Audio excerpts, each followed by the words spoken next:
Fala aí, moçadinha, beleza? Chegou a hora.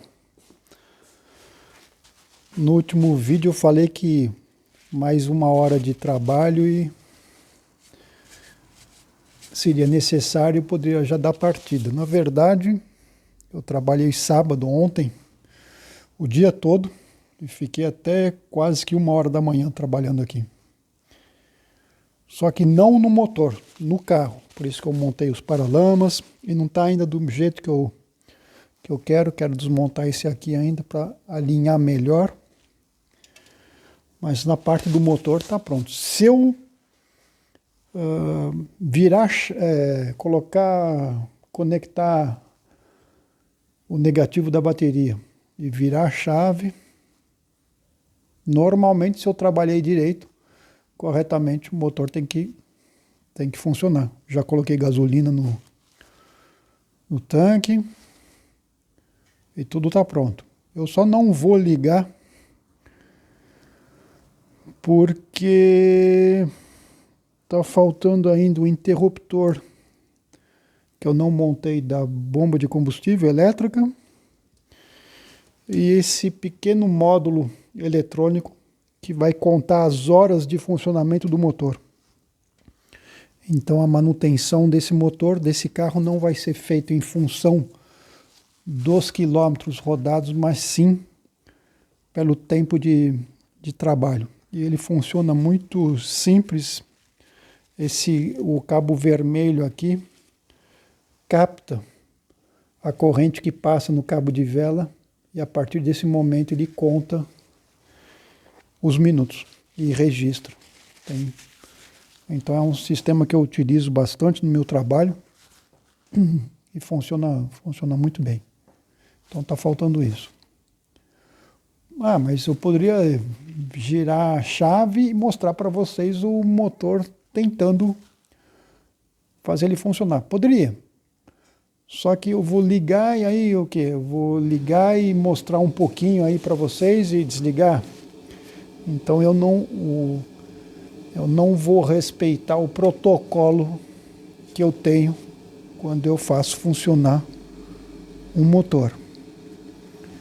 E é disso que eu quero falar um pouco. E eu quero falar também que é muito, muito importante ter método de trabalho, né?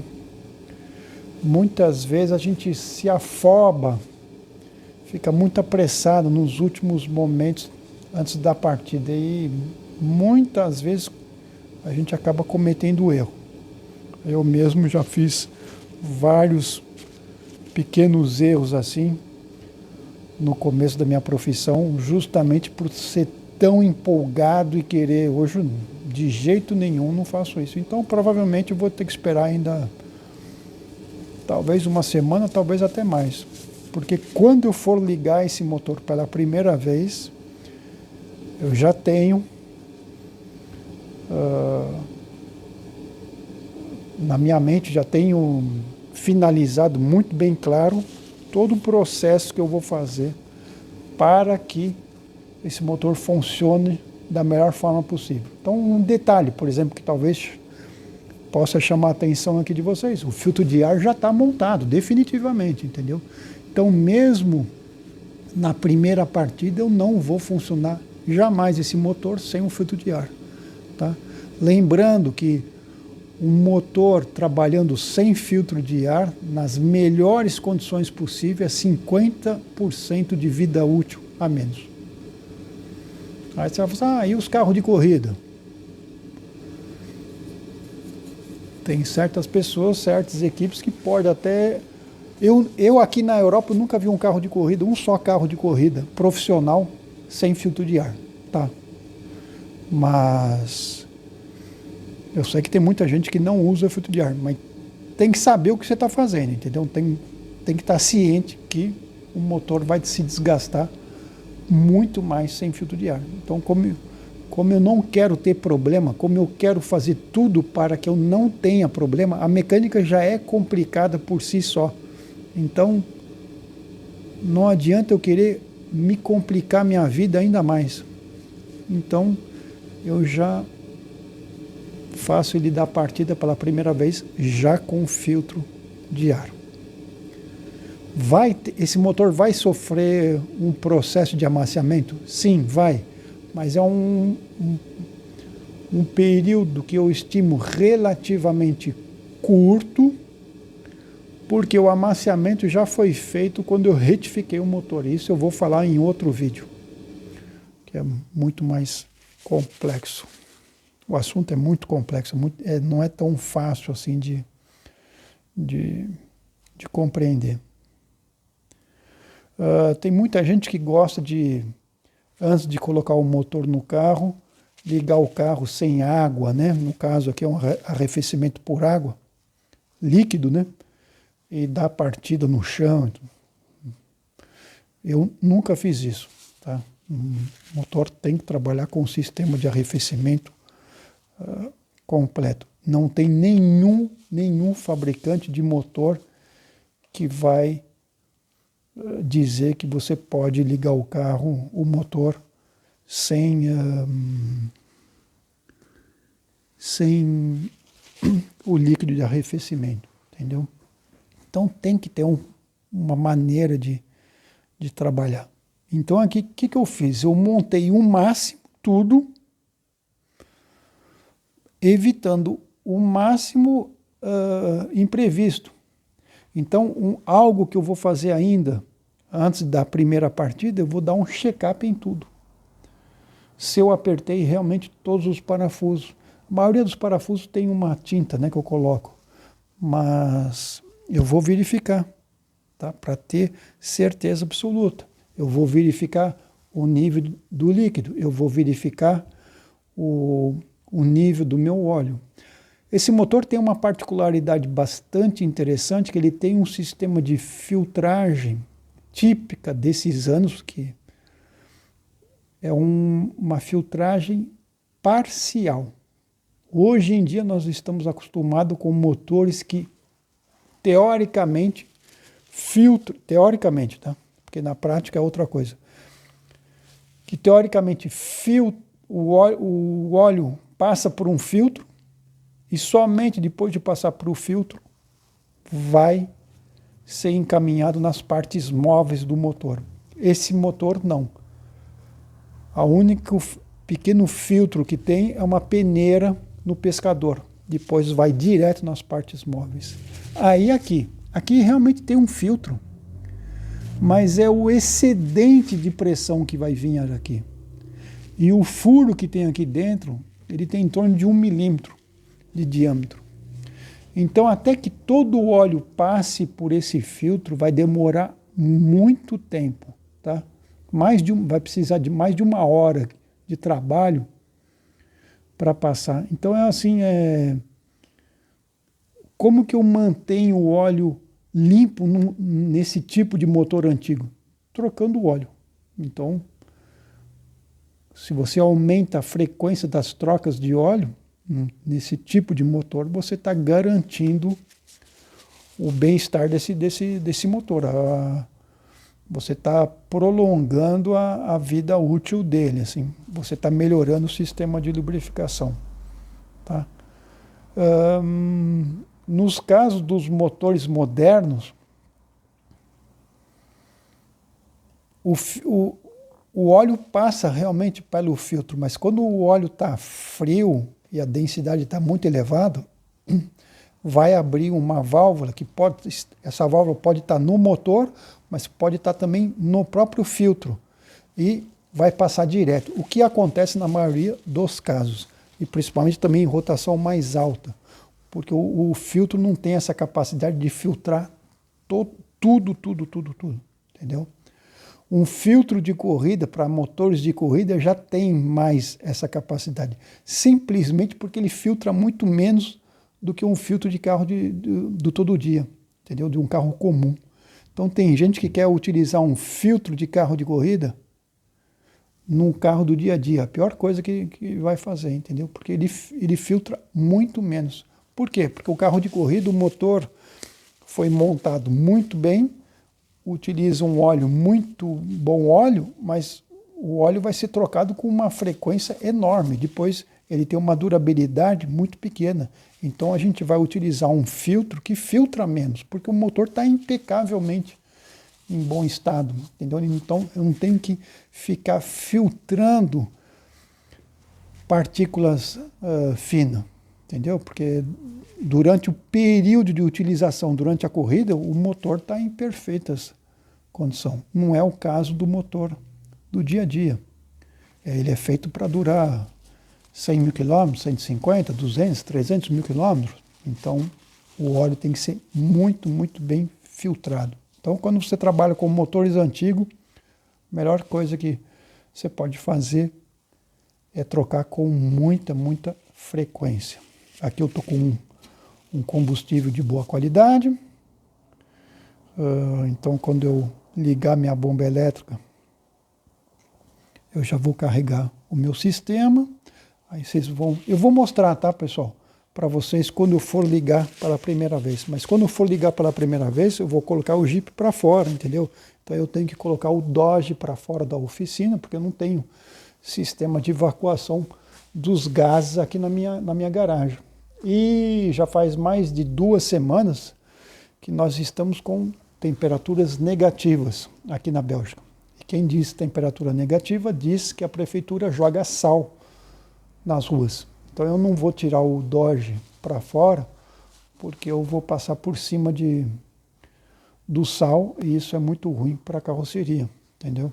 E ainda mais se eu abrir a porta aqui, vai esfriar muito, muito a minha garagem. Minha garagem já está muito fria hoje, muito, muito fria. Deixa eu dar uma olhada o termômetro, quanto que está marcando aqui, mas está marcando 7 graus. Está fazendo 7 graus aqui dentro. Mas hoje eu não liguei o sistema de aquecimento aqui, né? Como que eu vou ligar pela primeira vez? Isso eu vou explicar para vocês nos próximos vídeos. E eu vou mostrar em tempo real. Vou colocar o meu celular aí e vou mostrar o que eu vou fazer. Mas, a grosso modo, eu tiro o 15 da bobina, faço girar o motor de arranque, pressão de óleo sobe, antes disso eu retiro as velas, assim não faz esforço. Pressão de óleo subiu, monto minhas velas com o torquímetro, logicamente, conecto o meu 15, e se eu disse lá para vocês que se eu trabalhei direito, ele tem que pegar rapidamente. Por que eu tenho certeza que ele vai pegar rapidamente? O carburador está em perfeitas condições e o distribuidor já está regulado com avanço. Eu não entendo como é que tem gente que fica dando a partida pela primeira vez e fica assim com o distribuidor. Não entendo por quê. Não, ele já está regulado com 5 graus de avanço de ignição. É o que preconiza a fábrica. Já está... É um bom ponto de referência. Eu tenho uma taxa de compressão muito mais alta agora do que na versão original. Mas eu deixo o meu avanço de 5 graus e ele já está regulado. Minha bomba de combustível está funcionando, minhas válvulas estão corretamente reguladas. Eu já controlei, eu tenho 12 volts que chega no meu 15. A tensão da minha correia do alternador está regulada, está corretamente regulada. A conexão do meu alternador está corretamente conectada. O sensor de pressão de óleo, sensor de temperatura da água. Tá bom. Eu vou fazer mais um check para ver se todas as abraçadeiras, tudo tá correto. E aí sim, eu vou ligar o motor e normalmente deve ligar bem. Eu vou aumentar um pouco a marcha lenta, fazer ele trabalhar numa rotação mais alta. Não quero que ele trabalhe com uma rotação baixa logo no início. Que rotação que eu vou colocar? entre 1.200, 1.400, e não vou subir acima de 1.500. 1.500 está ótimo como rotação. Em termos de velocidade linear do pistão, é uma velocidade muito baixa, mas um pouco acima de 1.000 rotações por minuto vai me dar uma boa pressão de óleo e vai me dar uma boa circulação do líquido de arrefecimento. Então, são uma condição muito, muito boa. Por que que eu não deixo na marcha lenta? Se eu deixar na marcha lenta, eu vou ter uma depressão no meu coletor de admissão muito, muito grande.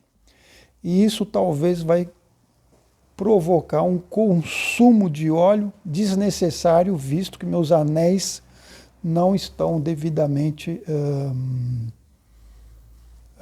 amaciados. Eles não estão na posição ideal dele, eles não estão nas condições ideais.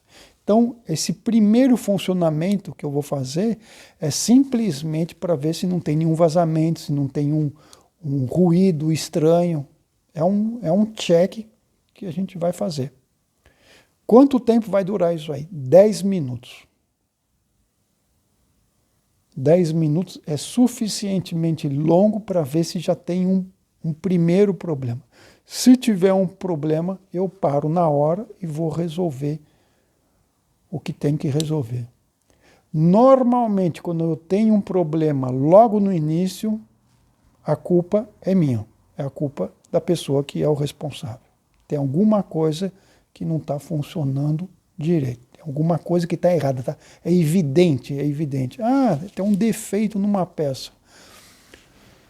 Por que que eu não vi esse defeito antes? Essa que é a questão, entendeu? Então, em vez de ficar dando desculpa esfarrapado, o importante é ser objetivo com você mesmo. Passou esses 10 minutos, eu desligo o motor e vou deixar ele esfriar. Por quê? Porque vai ser um ótimo momento para o primeiro condição real de trabalho para as molas de válvula. Vai ser a primeira vez que elas vão se esquentar por elas mesmas. Ah, mas é o motor que esquentou as minhas molas de válvula? Não, é o contrário. A mola de válvula esquentou só com o movimento dela. Lembra do arame, que quando você quer cortar um arame, você não tem um alicate, que você fica fazendo aquele movimento de vai e vem, tem uma hora que você vai sentir que o arame esquenta e depois quebra. Mola de válvula é a mesma coisa. Abrindo e fechando a válvula, como tem essa tensão da mola, a mola vai se aquecer por esse movimento. Então isso é muito importante. E o que eu vou fazer depois?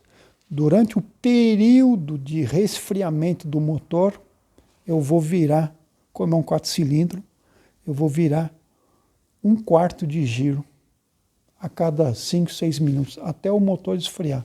Enquanto isso, eu vou trabalhando no carro. Entendeu? O motor esfriou, eu vou ligar de novo. Agora a gente vai passar para 30 minutos. Lá eu vou trabalhar com pequenas acelerações e, de novo, olhando se tem alguma coisa de errado. Acabou esse período de 30 minutos, eu saio e vou dar a primeira volta e vou completar 1 hora de funcionamento. Então, os últimos 30 minutos vai ser realmente andar com o carro. Então, vai ser uma condição real. E lá já vai começar. Eu vou andar com uma carga baixa, mas já com carga, porque o anel ele vai só amaciar quando está submetido sobre carga. Quando eu tenho um volume suficientemente grande de ar que entra dentro do cilindro, que é comprimido, nesse momento, com uma boa combustão, os gases que vêm da combustão vão forçar o anel contra a parede. Então é só nesse momento que eu realmente tenho um amaciamento dos anéis, entendeu? Então, os últimos 30 minutos primeiro parado aqui, ainda aproveitando para checar. Nessa aí eu vou já aproveitar, engatar as marchas, ver se eu preciso regular melhor a minha embreagem, verifico o freio, e aí eu faço 30 minutos andando com o carro. Terminou esse total de 1 hora e 10 minutos, eu entro aqui e vou trocar o óleo do motor e vou trocar o filtro. Preciso trocar o filtro desse motor? Eu me pergunto, tá? Porque em 1 hora o óleo não circulou todo no filtro, então, como eu tomo muito cuidado na montagem, a gente fica se perguntando, mas o protocolo pede para você retirar o filtro e aí a gente vai abrir o filtro e vai analisar. É muito importante analisar o filtro na primeira hora de funcionamento, que a gente pode analisar a qualidade de como o motor foi montado. Se eu tiver resíduo de cola, se eu tiver qualquer tipo de sujeira que foi retido pelo filtro, eu posso ver qual é o tipo de sujeira, impureza, e eu posso ver da onde que vem isso aí. Se, por exemplo, eu tenho um desgaste absurdo da bronzina, do casquilho e está no meu filtro, então tem um erro grave de montagem. Eu tenho um pedacinho de cola, de silicone. Então você colocou cola a mais em algum lugar que ela foi levada pelo óleo. Então você não trabalhou direito. Eu tenho um pedacinho de tinta. Tem uma lasca de tinta. Não tem que ter tinta no motor dentro. Então é alguma coisa que você não fez direito. Então assim, dá para analisar um pouco. Um pouco não, bastante, como é que você montou o teu motor. E fazendo a troca de óleo, após 1 hora e 10 minutos, aí o motor, a gente vai, eu vou mostrar para vocês, aí vou começar a andar com o carro, ir mais longe, e aí começar a pegar uma subida, entendeu? E colocar o motor sob carga. Mas aí eu vou explicar um pouco quais são as etapas que a gente faz. O amaciamento, o processo de amaciamento, ele existe ainda, só que hoje em dia ele é muito mais rápido. Antigamente a gente acreditava que quanto mais longo o processo de amaciamento, melhor é. Mas um processo de amaciamento muito longo pode ser nocivo. Tá? Eu não sei como é que a gente fala agora em português. Infelizmente eu não sei como é que se fala o termo. Em francês é glaçage. Se você não coloca o motor sobre carga e fica andando de uma maneira muito leve, assim, poupando o motor durante muito tempo, você vai diminuir a aspereza do brunimento e tem uma hora que vai ficar tão liso que não deu tempo do anel assentar. Só que como ele não está realmente bem ajustado, ele já está começando a consumir óleo. E se ele está consumindo muito óleo, o próprio consumo de óleo vai evitar que tenha esse desgaste, porque está passando óleo demais no cilindro. Então, e geralmente quando acontece isso, você não consegue mais recuperar. Tá? Então, às vezes, dependendo como for, vai fazer um efeito contrário. Tem gente que gosta de pegar um motor novo e já andar no limite. Nos motores de corrida é o que acaba geralmente fazendo, ainda mais porque geralmente a gente não tem nem tempo de fazer um amaciamento andando com o carro. E não tem, um carro de corrida é feito para andar rápido, não é feito para andar devagar, né? Você não vai entrar na pista para ficar amaciando o motor. Mas não se esquece que o amaciamento teve durante todo o processo de retificação, de montagem do motor e das folgas que a gente dá, do tipo de material que a gente usa. Então, normalmente ele já está apto a ter a potência correta dele e vai funcionar realmente muito, muito bem. Mas não esquecendo que quando a gente tem a chance de fazer um amaciamento, principalmente no dinamômetro, e tem todo um protocolo que a gente usa, a gente pode ver a diferença. Por exemplo, tem um processo que eu fiz nesse motor, mas que eu não fiz vídeo mostrando isso, mas é um assunto que eu também vou falar. Eu fiz um linkage nesse motor. O que eu fiz? Uma vez que ele já estava aqui no carro, ele estava montado, eu tiro uma vela, coloco em posição ponto morto superior em ordem de combustão e eu vou injetar ar aqui com o aparelho. E ele vai me indicar, eu tenho 2 manômetros, e ele vai me indicar aonde está tendo perda. Então, assim, se eu tivesse uma sede de válvula danificada, por exemplo, a sede de válvula de admissão, eu vou sentir que está saindo ar pelo carburador. Tá? Se fosse uma válvula de escape, se eu for lá na saída do escapamento, você escuta o barulho de ar, entendeu? Então, e aí o que eu faço? Eu vou medir a porcentagem onde está escapando. Onde que ele está escapando mais aqui? É um pouco nos anéis. Então, no sistema de ventilação do cárter, eu escuto o barulho. E eu anotei a porcentagem que ele está perdendo. E eu faço isso em todos os cilindros. Quando eu começar meu processo de amaciamento, em um determinado momento eu vou fazer esse teste de novo. E é obrigatório que a porcentagem diminui. Então, se a porcentagem diminui, quer dizer que o processo de amaciamento já está começando e já está fazendo efeito. Eu tenho uma perda maior do que o começo do teste. Tem alguma coisa que está acontecendo que está errado. Ou as minhas válvulas, esperando que minhas válvulas desregularam muito, porque talvez eu estou com uma válvula presa, uma válvula que está um pouco aberta, mas se tiver tudo ok e eu tenho uma perda maior do que antes de dar a primeira partida, quer dizer que meus anéis não estão, não foram amaciados, mas não só isso, eu estou com um real problema, está tendo um desgaste. Entendeu? Então, esse é um dos protocolos que a gente pode fazer.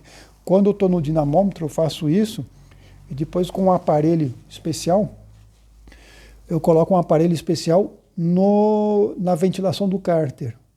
E eu posso medir o volume de ar que sai do sistema de ventilação do cárter. Então, quer dizer que quando no começo dos meus testes, o volume de ar que vai sair pelo meu ventilação do cárter, logicamente, vai ser muito maior do que quando o motor tiver amaciado, quando o motor tiver regulado.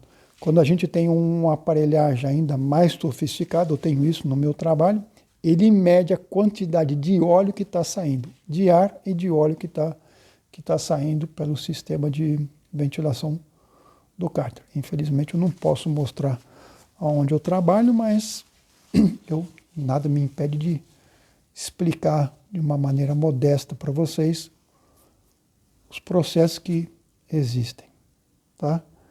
Mas o principal, pessoal, assim, e essa é uma informação que parece ser ridícula, né? Mas que todo mundo tem acesso, é que quando você for montar alguma coisa no teu carro, especificamente aqui no motor, tenha cautela de fazer etapa por etapa. Tá? Eu sei que talvez você prometeu que o motor ficaria pronto em determinado dia, em determinada hora, você teve um problema, um empecilho. Toma cuidado com isso, porque às vezes essa pressa pode custar muito caro, entendeu? Por uma falta de de atenção. Isso no final, quando o problema aparece, você fala assim, poxa, não valeu a pena toda essa correria, né? E eu sempre faço assim, de uma maneira muito modesta, uma comparação com a aviação, né? Ninguém na aviação vai começar a ficar montando às pressas alguma coisa, um equipamento, colocando em risco as pessoas que vão utilizar a aeronave, né? Então, assim, tenta pegar assim, um exemplo de bons exemplos, assim, entendeu? Então, isso é a informação do dia, tá bom? O motor está com uma válvula termostática. Eu avancei aqui o ventilador, né? Ele está com uma válvula termostática que vai fazer o motor trabalhar numa temperatura um pouco mais alta do que a válvula termostática que tinha antes, tá? Mas depois disso também eu vou falar por que eu escolhi isso e tem muito assunto para falar com vocês, tá bom? Então aqui está tá vendo esse fiozinho aqui? É a buzina. Não tem nada a ver com o motor. Mas eu quero, antes de ligar, eu quero instalar a buzina, eu quero instalar tudo, que tudo esteja funcionando corretamente. É uma maneira que eu tenho assim de me preparar e depois ficar só concentrado no motor. Tá? Quando eu dou a primeira partida, eu não gosto que fique gente em volta de mim, não gosto que tenha barulho, não gosto que o rádio, aliás, eu nunca trabalho com rádio, né? É meus colegas que trabalham com rádio.